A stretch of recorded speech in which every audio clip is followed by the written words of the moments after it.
নগাঁও জিলাৰ কচুৱাত অসম সংখ্যালঘু সংগ্ৰাম পৰিষদ নগাঁও জিলা সমিতিৰ অন্তৰ্গত গেৰজাই পাম আঞ্চলিক সমিতি গঠন কৰা হয়। অসম সংখ্যালঘু সংগ্ৰাম পৰিষদৰ সভাপতি মুছাব্বিৰ আলী আহমেদৰ সভাপতিত্বত অনুষ্ঠিত হোৱা সভাখনত উপস্থিত থাকে কচুৱা তিনিআলি পৰিবহণ শ্ৰমিক সন্থাৰ সভাপতি ছয়দুৰ ৰহমান, জ্যেষ্ঠ শিক্ষক CRCC মতিউৰ ৰহমান, গাঁও প্ৰধান খাইৰুল ইছলাম খান আৰু মুবাৰক হুছেইনৰ লগতে নগাঁও জিলা সমিতিৰ বিষয়ববীয়াসহ স্থানীয় সচেতন ৰাইজ।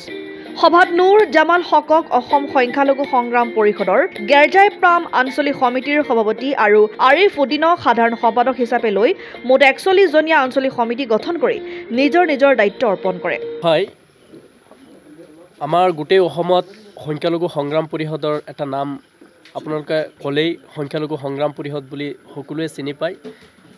সেই সবিহে মই কচুৱাৰ গেৰজাই প্ৰাম আঞ্চলিক আজি যি যুৱ প্ৰজন্মৰ যি উদ্যম কাম কৰিবলৈ যি তেওঁলোকৰ মানে আশা যে সংগ্ৰাম পৰিষদত তেওঁলোকে কাম কৰিব আৰু তেওঁলোকৰ যি আশা লৈ আজিৰ এই সাধাৰণ সভা দিয়া হৈছে।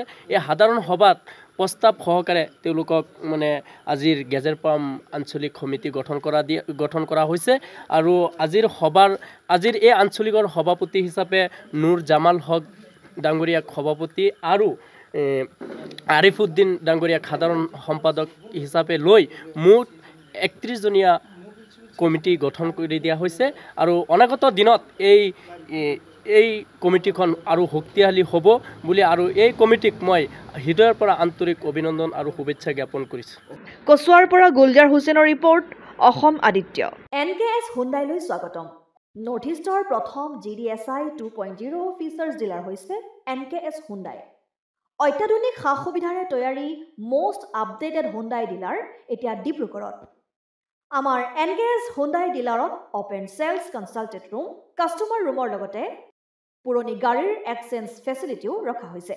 ইয়াত চেলছৰ লগতে ছাৰ্ভিচ ছেক্টৰৰ সুন্দৰ সুবিধা আছে। প্ৰয়োজনীয় সকলো এডভান্স টুলছ, হুইল বেলেন্সিং, এলাইনমেণ্টৰ অত্যাধুনিক machine, post hydraulic lift, fully train men পাৱাৰৰ লগতে nitrogen gas filling facility, fully automatic car washer ফেচিলিটিও আছে। লগতে NKS হুণ্ডাই ডিলাৰে কাষ্টমাৰসকলৰ সুবিধাৰ্থে মোবাইল ছাৰ্ভিচ ভেনৰো ব্যৱস্থা ৰাখিছে, য'ত হাইড্ৰলিক লিফ্ট, ৱাছিং facility, wheel balancing, tyre pressure check কৰাৰ লগতে বহুখিনি সুবিধাই উপলব্ধ আছে। NKS হুণ্ডাইলৈ আহক আৰু সুবিধাসমূহ গ্ৰহণ কৰক।